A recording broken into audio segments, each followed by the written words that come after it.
Hello students, I am doctor Smita तलवार, associate professor home science. और आज आप जानेंगे BA part 2 home science paper second के बारे में, जो है आपका टेक्सटाइल एंड क्लोथिंग। जैसा कि आपको मालूम है कि मानव की जो मूलभूत आवश्यकता है वो क्या है? रोटी, कपड़ा और मकान, है ना।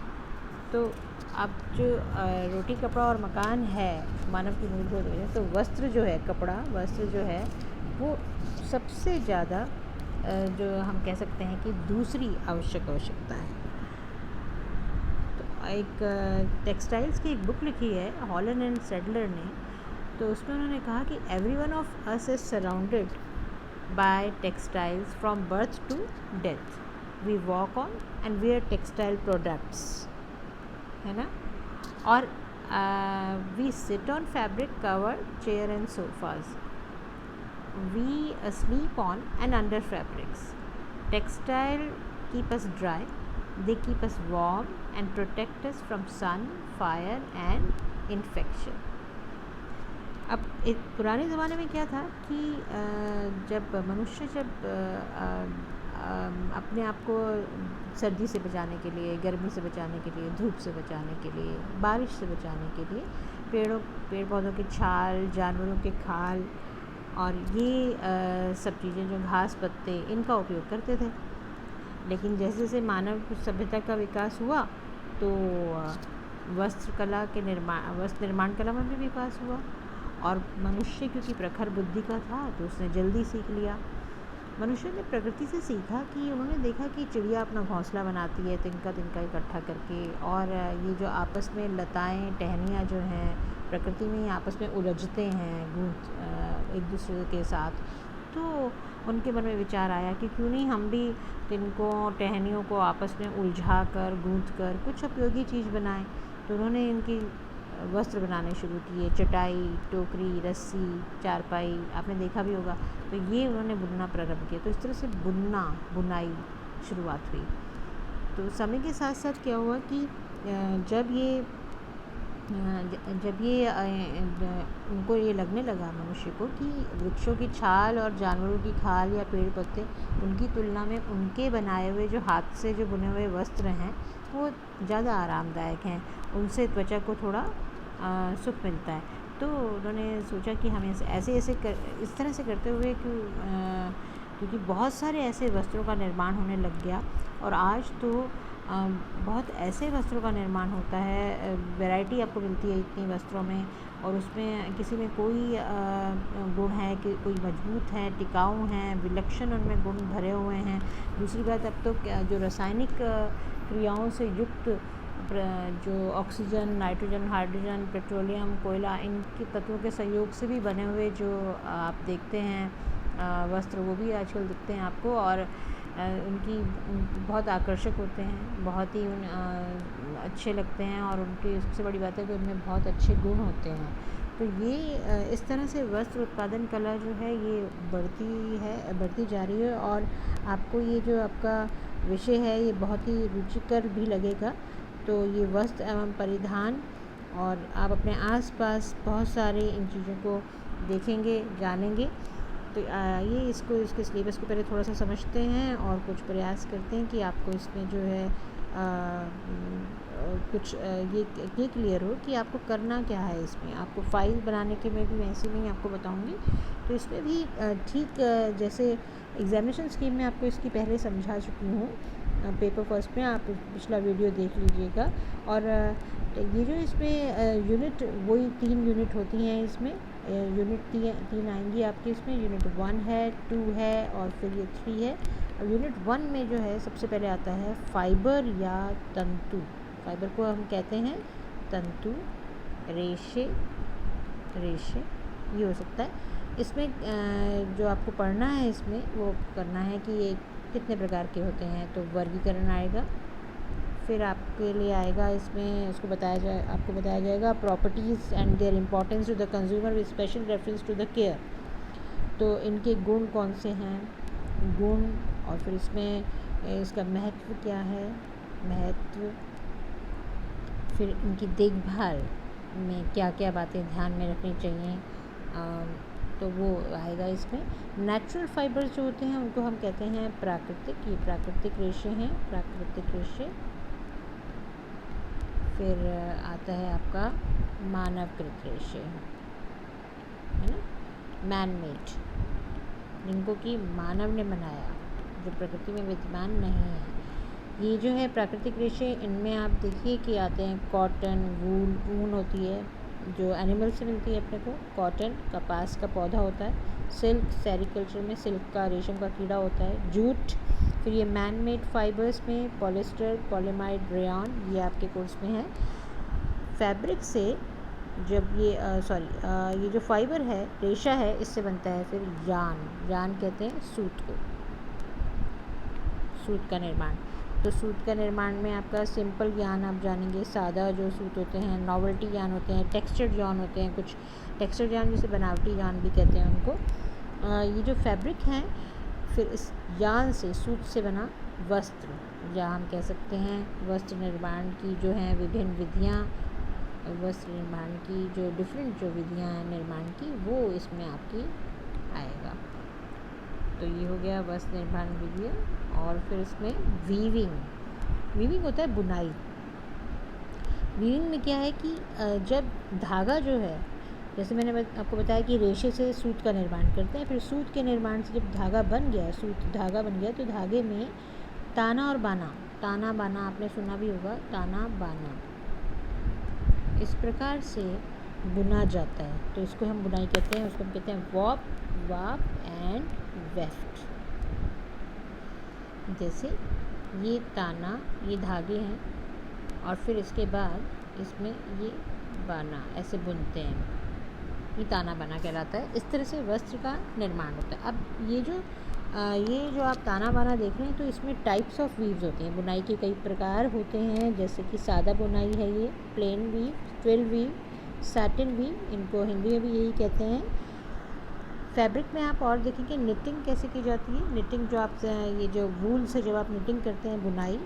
फेल्टिंग, जो नमदा, जिनका जैसे नमदा बनता है, तो उसमें क्या करते हैं कि जो लेसेस जो होती हैं, बहुत सारी आपने मार्केट में देखी होंगी, लेसेस होती हैं, तो ये लेसेस। और ब्रेडिंग, गूंथना जिसको हम बोलते हैं, गूंथ के डोरी बनाई जाती हैं बहुत अच्छी। आप राखी के लिए भी बहुत सारी अच्छी चीज़ें जो बनाते हैं, डोरियाँ, वो भी इस ऐसे ही ब्रेडिंग, लेसेस। और ये फिर इसमें आपका है एक परिसज्जा। परिसज्जा, जब भी फैब्रिक की जितनी भी खामियां होती हैं, जितनी भी खराबियां होती हैं सूत से बनते समय, उन सब के ऊपर कुछ परिष्कृत कर दिया जाता है, तो परिसज्जाएँ दी जाती हैं, जिससे कि उसकी वैल्यू बढ़ जाती है, वो आकर्षक हो जाते हैं, स्मूथ हो जाते हैं। उसमें बहुत सारी परिसज्जाएँ हैं। एक है जैसे विरंजन, ब्लीचिंग, जब वो उसमें कुछ बनाते समय, वस्त्र बनाते समय अगर कुछ तेल के हाथ या कुछ और उसमें चीज़ें, ख़राब चीज़ें आ गई, तो उनको विरंजन के द्वारा, प्रक्रिया द्वारा सही कर लिया जाता है, अच्छा उजला कर लिया जाता है। साइजिंग और डीसाइजिंग, जिनमें कि स्टार्चिंग की जाती है, कलफ लगाया जाता है, पैराफिन हो सकता है, रेजिन हो सकता है, इनसे उनको फिनिशिंग की जाती है, जिससे वो थोड़े अच्छे हो जाते हैं। सिंजिंग होता है कि कुछ अगर रोएं अगर आ जाते हैं, जैसे कुछ अगर बनाते समय कुछ गांठें, रोएं सूत में जो होती हैं, तो उनको क्या है, झुलसा लिया जाता है, झुलसाना, उनको झुलसाते हैं और फिर उसको ठीक कर लेते हैं। जो ये फिर है इसमें टेंटरिंग। टेंटरिंग में क्या है कि क्योंकि उसकी जो चौड़ाई है वस्त्र की, वो समान नहीं रहती, जगह से कई जगह से वो हो जाता है, तो इसलिए बनाते समय, तो इसलिए उसकी चौड़ाई को समान करने के लिए टेंटरिंग प्रक्रिया की जाती है। हम कह सकते हैं इसको कि वस्त्र की चौड़ाई को सब जगह से समान चौड़ाई के लिए की जाती है ये फिनिशिंग।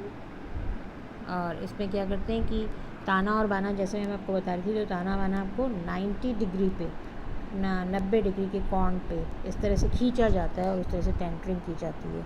फिर है आपकी ये फंक्शनल फिनिशेस। फंक्शनल फिनिशेस होती है कि जो कार्यान्वित फिनिशेस, परिसज्जाएँ जिनको कहते हैं, जो अपने कार्य के लिए सही मानी जाती हैं, जैसे कि वॉश एंड वेयर है, तो धो पहनों वाले जो कपड़े होते हैं कि उनमें ख़राब नहीं होते। जैसे मर्सराइजिंग है, अब ये मर्सराइजिंग जो है ये कॉटन को बहुत अच्छा, अक्सर कॉटन में की जाती है और कॉटन में करते हैं तो इसमें थोड़ी सघन रचना हो जाती है और थोड़ा वस्त्र कोमल हो जाता है, जिसमें चमक आ जाती है। इस तरह की ये फिनिशिंग है। फिर है इसमें कि जो ये सेंफोराइजिंग होती है एक फिनिशिंग। सेंफोराइजिंग का मतलब होता है कि वस्त्र को सिकुड़ने से रोकना। इस तरह से फिनिशिंग दी जाती है, वस्त्र को सिकुड़ने से रोकना, सिकुड़ने से रोकने के लिए ये जो फिनिशिंग होती है इसको। और आपने कभी उसमें वस्त्रों पे लेबल लगे होते हैं, उसमें भी देखा होगा जिसमें लिखा होता है सेंफोराइज्ड फैब्रिक। फिर है फ्लेम रिटार्डेंट। फ्लेम से मतलब अग्नि जो है, अग्नि अवरोध करने के लिए ये जैसे जो अग्नि शमन उसमें जो काम करते हैं वो इस तरह के जो वस्त्र उनसे बनाए जो वस्त्र पहनते हैं उनको हम कह सकते हैं। तो ये है अग्नि। और फिर वाटर रेजिस्टेंट, जो कि पानी में जाने के लिए वाटरप्रूफ होते हैं, वाटर रेजिस्टेंट होते हैं, अवरोधी होते हैं। अग्नि अवरोधी हो सकते हैं, पानी अवरोधी, जल अवरोधी जिनको कहते हैं हम, जल अवरोधी। और फिर इसमें है finishing moth proofing. Moth proofing होता है कि कीट रोधी, कीड़ों से बचने के लिए कीट रोधी। ये भी इस तरह की फिनिशिंग होती है, कुछ केमिकल्स डाले जाते हैं। अब आता है dyeing and printing. Dyeing and printing से मतलब होता है रंगाई एवं छपाई। रंगाई एवं छपाई, इसमें आप क्या जानेंगे? इसमें आप जानेंगे कि नेचुरल डाइज कौन सी हैं, प्राकृतिक रंग कौन से हैं, संश्लेषित रंग कौन से हैं। तो एक तो होते हैं प्राकृतिक, एक होते हैं संश्लेषित। ये जो रंग हैं बनाए जाते हैं, ये इनसे कपड़ों को रंगा जाता है। तो ये संश्लेषित रंग कौन से होते हैं इनके बारे में आपको बताया जाएगा।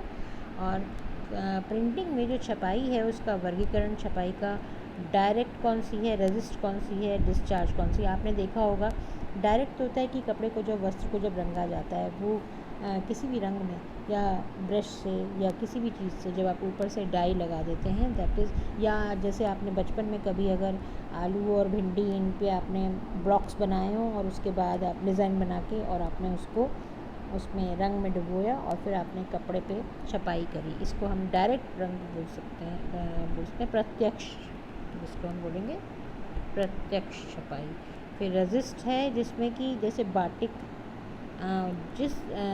जो स्थान छुपाना होता है वहाँ पे वैक्स डाल दी जाती है, मोम जिसको बोलते हैं, मोम या पैराफिन ये डाल दिया जाता है और फिर बाद में उसको रंगा जाता है। तो ये बाटिक इस तरह से की जाती है, इसको रेजिस्ट डाइंग बोलते हैं। डिस्चार्ज डाइंग होती है जैसे कि जब कोई भी कलर जो है वो, जैसे मान लीजिए कोई टी शर्ट है, उस टी शर्ट पे जो रंग डाला जाता है वो इस तरह का डाई होता है कि वो वहाँ पे डिस्चार्ज, मतलब वो टी शर्ट का जो रंग रह जाएगा, बाकी वाला जो है वो हट जाएगा, तो वहाँ पे डिज़ाइन आ जाएगा। ये होता है, इसके बारे में आपको बताएंगे। फिर ये categories and use in daily life, ये टेक्निकल टेक्सटाइल्स है। टेक्निकल टेक्सटाइल्स होते हैं जो तकनीकी वस्त्र, ये इम्पॉर्टेंट है आज के समय में, ये बहुत ही इम्पॉर्टेंट है। तकनीकी वस्त्र, कोविड का टाइम चल रहा है तो आप देखते होंगे पीपीई किट आपने सुना होगा, जो पर्सनल प्रोटेक्शन जो इक्विपमेंट है उसमें यही है कि वो जो पहनते हैं वो डॉक्टर्स जब ट्रीट कर रहे होते हैं तो डॉक्टर्स पहनते हैं इस चीज़ को, मास्क लगा रहे हैं, ये सब टेक्निकल टेक्सटाइल्स में आता है। तो ये इसमें जो मोबाइल टेक है, जो ऑटोमोबाइल इंडस्ट्री में काम करते हैं, तो मोबाइल टेक, परिवहन वस्त्र बोल सकते हैं इसको हम, परिवहन वस्त्र। और फिर ये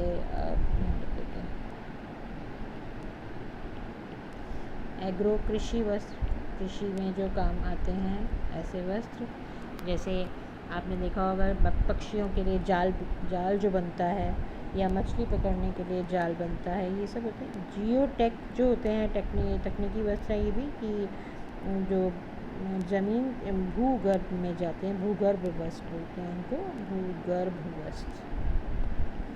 और तो क्योंकि वो माइंस में जाते हैं या नीचे तेल के लिए जाते हैं, कहीं भी अगर ऐसे होते हैं उन तरीके। मेडिटेक का होता है जैसे चिकित्सीय वस्त्र, चिकित्सीय, मेडिटेक है, बहुत सारे हैं, जैसे मैंने आपको बताया पीपी। अच्छा, और ये प्रोटेक्ट जिनको हम बोलते हैं सुरक्षा प्रोटेक्शन के लिए, कोविड के टाइम पे प्रोटेक्शन के लिए जो हैं वो प्रोटेक्ट सुरक्षा वस्त्र जिनको बोलते हैं, सुरक्षात्मक वस्त्र। ठीक है, तो ये हैं आपके यूनिट 1 का। और यूनिट 2 में आ जाते हैं। यूनिट 2 में है अपैरल सिलेक्शन एंड केयर। इसमें क्या है कि वस्त्रों का चयन एवं देखभाल, ये इसमें मेनली आएगा, वस्त्रों का चयन एवं देखभाल। और ये इसमें क्या है कि आपका selection of suitable fabrics and garment for different ages, जैसे शिशुओं के लिए या टोडलर्स के लिए, प्री स्कूल चिल्ड्रन के लिए, स्कूल गोइंग चिल्ड्रन के लिए, किशोर लोगों के लिए, इन सब के लिए जो वस्त्रों का चयन है, वस्त्रों का चयन और वस्त्रों का भी और गारमेंट्स का भी, दोनों बातें, वस्त्र भी और परिधान भी, वस्त्र और परिधान दोनों का जो चयन है वो उनका एवं परिधान का चयन इस आधार पर कि वो शिशु के लिए उपयुक्त हैं या नहीं है, शिशु के लिए, बालक के लिए, इन सब के लिए उपयुक्त हैं या नहीं है, किशोर के लिए, ये देखना होता है। ऐसे ही इसमें जो है इसमें जो है ये है कि climate, occasion and occupation, fashion, figure, ये जो पॉइंट है इसमें क्या है कि जलवायु के आधार पर, जलवायु पे आप कैसा, जैसे आप सर्दियों में गर्म कपड़े पहनते हैं, गर्मी में आप ठंडे कपड़े पहनते हैं, सूती कपड़े पहनते हैं जो पसीने को सोख लेते हैं, इस प्रकार के कपड़े पहनते हैं। तो ये सब है जलवायु के आधार पर सिलेक्शन कैसे करते हैं। फिर ओकेजन, कोई भी ओकेजन होता है जैसे शादियाँ, बर्थडेज़, ये सब जो हैं ओकेजन कहलाते हैं, इनमें आप कैसे कपड़े पहनते हैं। ऑक्यूपेशन, आप किस ऑक्यूपेशन में हैं, अगर मैं टीचिंग ऑक्यूपेशन में हैं तो आप किस प्रकार के पहनते हैं। फैशन में, और फिर अपने फिगर के हिसाब से। ये सिलेक्शन जो है ये वस्त्रों का या कपड़ों का, बने हुए कपड़ों का, गारमेंट्स का, ये इसमें चयन में आएगा। फिगर में जैसे मैं आपको एक बात समझाना चाहती हूँ, मान लीजिए कि कोई अगर मोटा है तो वो अगर धारीदार कपड़े पहनेगा तो वो उसका मोटापा नहीं दिखेगा, और वो छोटे फूलों वाला कपड़ा पहनेगा, बस प्रिंट वाला, तो वो उसका मोटापा छुप जाएगा। लेकिन अगर वो बड़े प्रिंट वाला कपड़ा पहनेगा, पतला व्यक्ति अगर बड़े प्रिंट वाला कपड़ा पहनेगा या आड़ी लाइन वाला पहनेगा तो वो अच्छा रहेगा उसके लिए। तो इस तरह से फिगर के हिसाब से भी जो है वस्त्रों का चयन किया जाता है। Clothing for people with special needs, maternity and lactation, गर्भावस्था में और लैक्टेशन के टाइम पे जो भी उपयुक्त आवश्यकता के अनुसार कोई जो कपड़े होते हैं उसका, और फिर वृद्धावस्था में ढीले ढाले कपड़े पहनना, फिज़िकली चैलेंज जो दिव्यांग लोग होते हैं उनके लिए किस प्रकार के कपड़े सूटेबल होते हैं। फिर है नेक्स्ट पॉइंट है आपका selection of readymade garments. Readymade garments जो मिलते हैं उनके लिए आपको उनका appearance, size, design, line, colours, इन सब के बारे में कि उन कैसे हैं दिखने में, उनका आकार कैसा है, उनका डिज़ाइन कैसा है, लाइन, कलर्स, रंग कैसे हैं, रंगों का कॉम्बिनेशन कैसा है, संयोजन कैसा है, fabric, durability and ease of care, उनकी जो मजबूती है या नहीं है, देखभाल कैसे की जा सकती है, ये सब आएगा इसमें। फिर वर्कमैनशिप में होता है कि उसमें आकर्षक बनाने के लिए क्या किया गया है, कटिंग किस तरह की है, स्टिचिंग सिलाई किस तरह की गई है, या उसमें कोई परिसज्जाएँ दी गई हैं तो कैसी दी गई हैं, ये बहुत इंपॉर्टेंट है। और फिर सबसे इम्पॉर्टेंट है कॉस्ट एंड फिटिंग, कि क्या वो उस कीमत के अनुरूप है रेडीमेड गारमेंट या नहीं है, उसकी फिटिंग, ये सब आएगा। फिर लेबलिंग है नेक्स्ट वाला। लेबलिंग में ये आता है कि टेक्सटाइल में आपने देखा होगा रेडीमेड गारमेंट्स में लेबल्स लगे होते हैं कि उसकी धुलाई संबंधी कुछ लेबल लगे होते हैं, और कि वो फ़ाइबर किस चीज़ का, कौन सा फ़ाइबर का बना हुआ है, वो वस्त्र जो है वो किस रेशे का बना हुआ है, ये भी उसमें दिया होता है। इसको कहते हैं हम टेक्सटाइल फाइबर सिंबल्स, मतलब प्रतीक, ठीक है। और देखभाल संबंधी भी जो लगे होते हैं। Care and storage of cotton, silk and wool, ये आपके कोर्स में है कि जब आप इन वस्त्रों का संग्रहण और देखभाल, इन वस्त्रों की देखभाल एवं संग्रहण एवं देखभाल कैसे स्टोर किया जाता है कॉटन को, सिल्क को और ऊनी वस्त्रों को, ठीक है। लास्ट यूनिट आपकी है यूनिट 3 जिसमें डिज़ाइनिंग एंड ट्रेडिशनल टेक्सटाइल्स है। इसमें पारंपरिक वस्त्रों के बारे में और डिज़ाइन के बारे में जानेंगे। तो सबसे पहले इसमें है एलिमेंट्स ऑफ डिज़ाइन। ये बहुत इम्पोर्टेंट है। डिज़ाइन के तत्व, डिज़ाइन के तत्व ये होते हैं लाइन, फॉर्म, कलर, टेक्सचर, रेखा, ये आपको बताएंगे। फिर है प्रिंसिपल ऑफ डिज़ाइन, डिज़ाइन के सिद्धांत, ये भी बहुत इम्पोर्टेंट है। एक क्वेश्चन ज़रूर आता है इन दोनों में से एग्ज़ाम में। ट्रेडिशनल टेक्सटाइल में पारंपरिक जो वस्त्र होते हैं, जैसे आपने बहुत सारे सुने होंगे पारंपरिक वस्त्र, ये हैं आपके वोवन, ब्रोकेड होते हैं, ब्रोकेड में आता है। फिर जो जरी वाले जिनको आप बोलते हैं ब्रोकेड।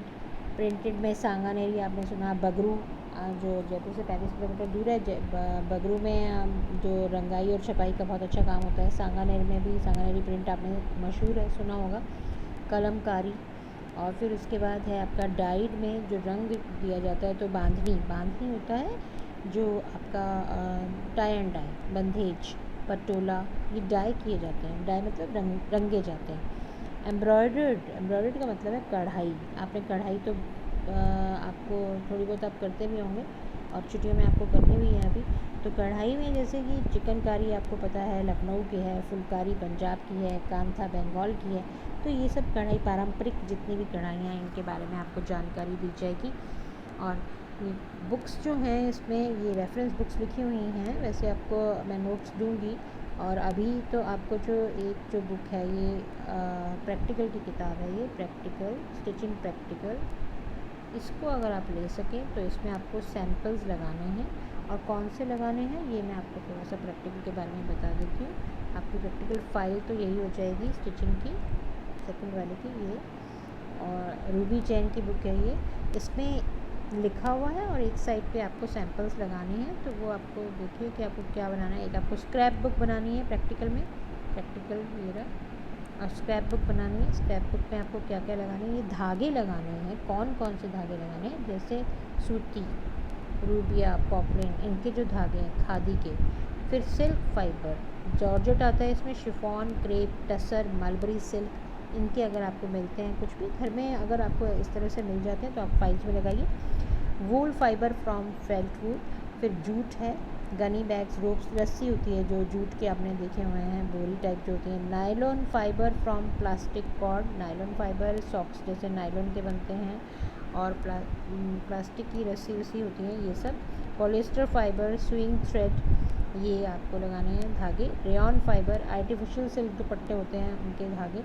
फिर है सूत में कोई भी मेटेलिक यान या कुछ भी आपको वायर वाले या टेक्सचर्ड बनावटी यान, प्लाई, ये जो अगर आपको मिलते हैं तो आप लगा सकते हैं। जो मिल जाता है आप लगा लीजिएगा अपने फाइल में, स्क्रैप बुक में। और फिर इसमें है फैब्रिक के सैम्पल्स। ये सैम्पल्स आपको लगाने हैं बुनाई वाले, निटेड वाले लगाने हैं, और नॉन वोवन फेल्ट वाले लगाने हैं, नमदा टाइप इस तरह से। Collection of care of labels आपको बहुत सारे लगाने हैं। कोई भी आपको अगर लेबल्स मिलते हैं तो वो आप लेबल्स लगा सकते हैं कि आयरनिंग लेबल, ड्राई क्लीनिंग के, ब्लीचिंग के, ये सब जो लेबल हैं, वॉशिंग के।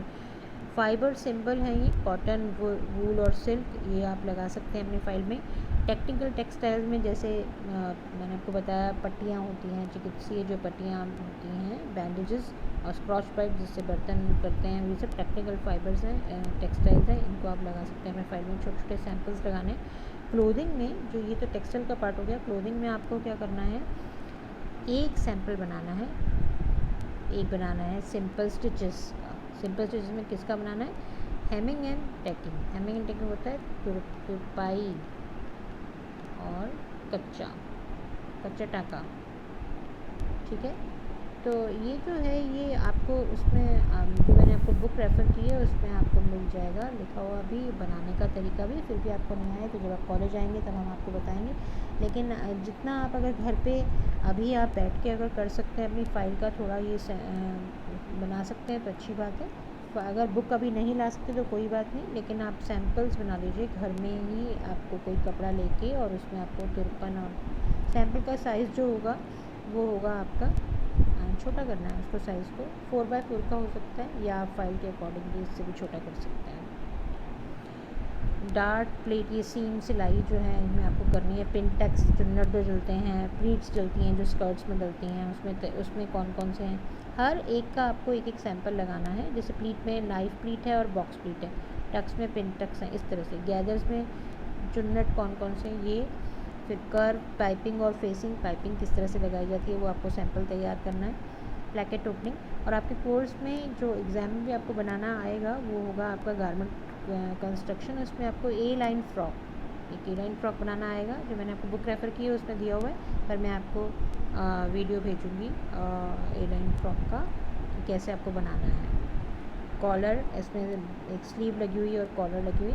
फिर इसमें आपको एम्ब्रॉयडरी, कढ़ाई करनी है, कुछ भी बेसिक्स, कोई भी कढ़ाई आप कर सकते हैं। बंधेज के आपको कुछ सैंपल बनाने हैं, जब आप लैब में कॉलेज आएंगे तो लैब में आपको बनवाएंगे। बंधेज के सैंपल्स 2 बनाने हैं। प्रोडक्ट डिज़ाइन, रुमाल बनाने हैं। प्रोडक्ट डिज़ाइन में आपको ये बनाना है जो आपको सबमिशन है, जो आपका ये सबमिशन है, ये है फाइल है एक तो, और ये सबमिशन है। ये सबमिशन जो है ये आपका